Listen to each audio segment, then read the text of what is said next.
Hello genders, welcome back to my channel. আমি গস colour দিয়ে অনেকগুলো টিউটোরিয়াল বানাচ্ছি যার মধ্যে এটি একটি। This is a raw. সেটার মতোই আমি আর একটা টিউটোরিয়াল নিয়ে চলে এসেছি যা আমি আউটলাইন দিয়ে স্টার্ট করব।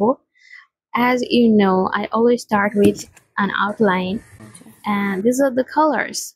আমি প্রথমে সোয়াচ করে নিই যে এই কালারটা আমার লাগবে, কারণ সোয়াচ করার সময় I am sure that exactly this color I need.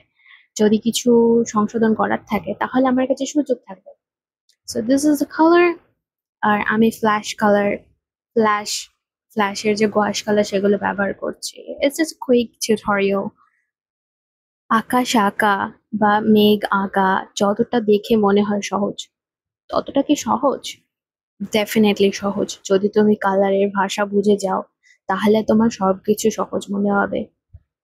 আমি এই সোয়াচিং গুলো এই জন্যই করি যাতে তোমরা ভালোভাবে রংগুলো বুঝতে পারো যে কখন কি রং করছি, কিভাবে করছি। Just like here you can see আমি প্রথমে রংটা দিয়েছি, এবার ওপরের দিকটাতে তো আলো পড়বে, তো অত ভালো রং বোঝা যাবে না, তাই আমি জল দিয়ে মুছে দিচ্ছি। You see it, right?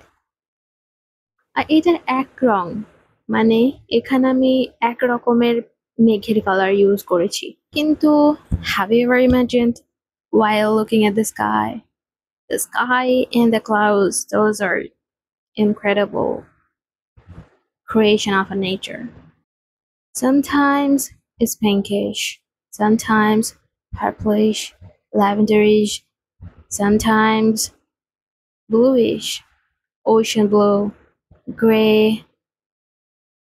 yeah, many more. And of course, how could I forget the red color? রঙও কি অদ্ভুত ধরনের একটা সৃষ্টি প্রকৃতি, তাই না?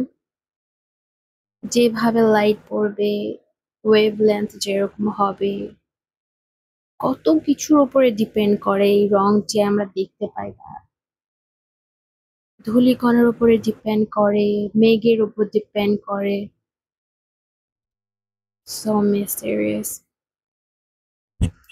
আমি মাঝে মাঝে রংগুলো দেখিয়ে দিচ্ছি এই কারণে যে আমি এগুলো ব্যবহার করছি। এটা এক ধরনের রং ব্যবহার করে মেঘ আঁকা, আকাশ আঁকা। এরপরে আরো আঁকবো যেখানে একটু কালারফুল আনবো, আর ওটা টিউটোরিয়াল হবে অফকোর্স। এটা আমি এঁকেছি কারণ আমার ইচ্ছে করছিল কিছু আঁকতে, তাই তোমরাও কখনো কখনো আঁকবে। এর কোনো ব্যাপার নয় যে তোমাকে সিস্টেম্যাটিক্যালি আঁকতে বসতে হবে। You don't need it. আঁকতে বসে যাও যে কোনো সময়, যা ভালো লাগবে, যা ইচ্ছে হবে। যদি শুধু রং করতে ইচ্ছে করে তাহলে সেটাই করো। আই অলওয়েজ সে আঁকা একটা মেডিটেশন। যত তুমি কনসেন্ট্রেশন ধরে আঁকবে, বসে থাকবে, তাতেও লাভ। তো এইভাবে করতে করতে তো আমার আঁকাটা প্রায় কমপ্লিট হয়ে গেছে। I hope you liked it. I hope you enjoyed it. তোমরা যদি অন্য কিছু টিউটোরিয়াল জানতে চাও তাহলে তোমরা কমেন্টে জানাও। আর তোমরাও ট্রাই করো এভাবে মেঘ আঁকতে, দিয়ে আমাকে ডিএম করো in my Instagram account. Don't forget to subscribe to my channel, give it a thumbs up, hit the bell icon so that you never ever miss any of my content. Take care. Bye bye.